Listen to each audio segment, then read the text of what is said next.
You know, it's funny. When we have a problem, what's our first instinct? It's almost always to add something, right? Well, today, we're going to flip that on its head. We're going to challenge an idea that's so deep-rooted you probably don't even realize it's there. I mean, think about it. We're taught from day one that growth is all about adding more. More features, more products, more choices. Want to improve something? Just tack on another feature. Want to grow the business? Spin up a new department. The whole mindset is that more is always better. But is it? What if that's just flat out wrong? Just look at Yahoo back in the day. Man, they were the kings of the early internet. They had search, email, news, they had everything. And they just kept adding more and more, trying to be your entire online world in one place. But what happened? They ended up becoming everything to everyone and nothing to anyone. They got absolutely steamrolled by companies that just focused on doing one single thing, but doing it perfectly. So that leads us to this really counterintuitive idea. What if the most powerful thing you can do isn't to add something new, but to take something away? What if the real key to winning is subtraction? All right, so first let's really dig into the problem itself. There's this thing called the complexity trap, and it's this crazy, dangerous paradox where all that effort you put into adding more actually ends up giving you less. And you see this pattern again and again. Yahoo, like we said, lost focus and got crushed. Then there's WeWork. This is a wild one. You had individual departments that were all, on paper, winning. They were hitting their targets, but the company as a whole, it was bleeding money, losing almost $2 billion a year. The parts were working, but the whole was broken. Or Groupon. They tried to be the go-to deal for every single person and every single business, and what was the result? They ended up being kind of mediocre for everyone. That, right there, is the trap. Every time you add a new feature, a new team, a new process, you're adding another layer of complexity.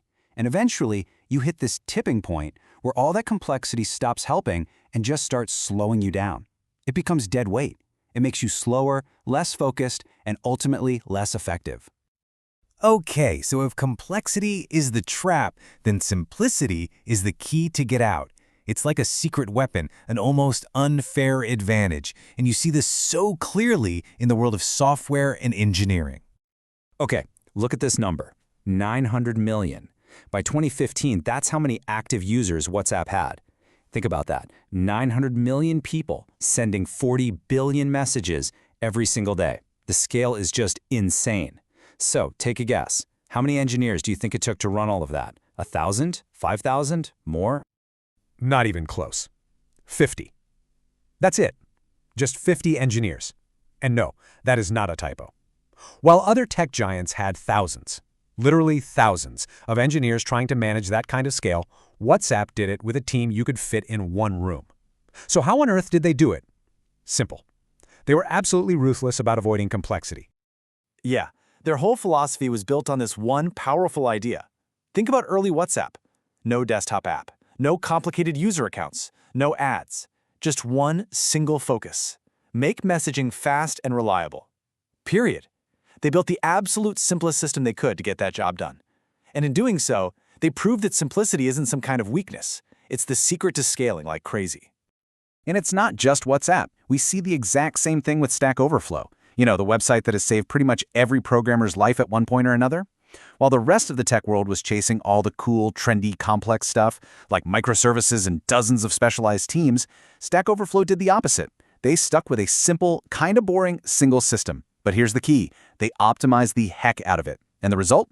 One of the fastest, most stable websites in the world, all run by a surprisingly small team.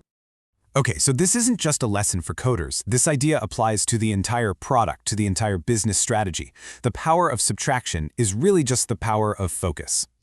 The story of Instagram is probably the best example of this. You see, it wasn't born as Instagram. It started out as this app called Bourbon. And Bourbon did, well, it did everything. It had check-ins, you could make plans, it had social stuff, and it had photos. It was a mess, cluttered, confusing. But then the founders did something smart. They looked at the data, and they saw one tiny signal in all that noise. People didn't really care about all the other features, but they loved sharing photos. So they made what must have been a terrifying call. They decided to subtract everything else. They literally stripped away every single feature except for the photos. And that bold, radical move is what gave us Instagram. Just let that sink in for a second. Their billion-dollar success wasn't because they added some amazing new feature. It was because they had the guts to remove almost everything, to get all the clutter out of the way of the one thing people actually wanted. All right, so we've talked code, we've talked product, but this idea of simplicity goes even deeper. You could argue its most powerful form is in how we work together, in a company's culture. You know how most companies have these massive employee handbooks, right? Binders inches thick with a rule for every possible thing that could ever happen? Well, Nordstrom, a company famous for its absolutely legendary customer service, their entire employee handbook fits on a tiny little card. And what you're about to see is the whole thing. That's it. That is the entire rule book.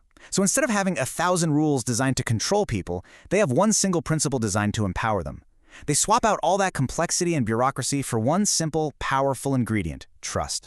And this one simple rule is what creates those amazing customer service stories you hear about. There's a famous one about a Nordstrom employee who accepted a return on a set of snow tires. The crazy part? Nordstrom has never ever sold tires. But that employee used their good judgment.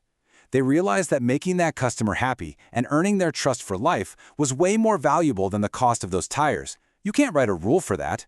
That kind of thing only happens in a culture built on trust and simplicity. So you see the pattern, right? It's the same idea, just in different places. In code, it's about picking a simple system and optimizing it like crazy, instead of chasing trends.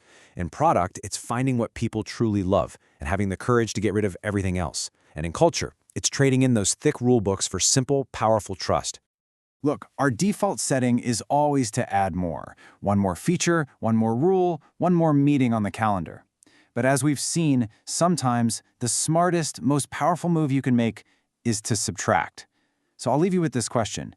In your own work, in your own life, what's the extra complexity you're clinging to? And what amazing things could happen if you just dared to simplify?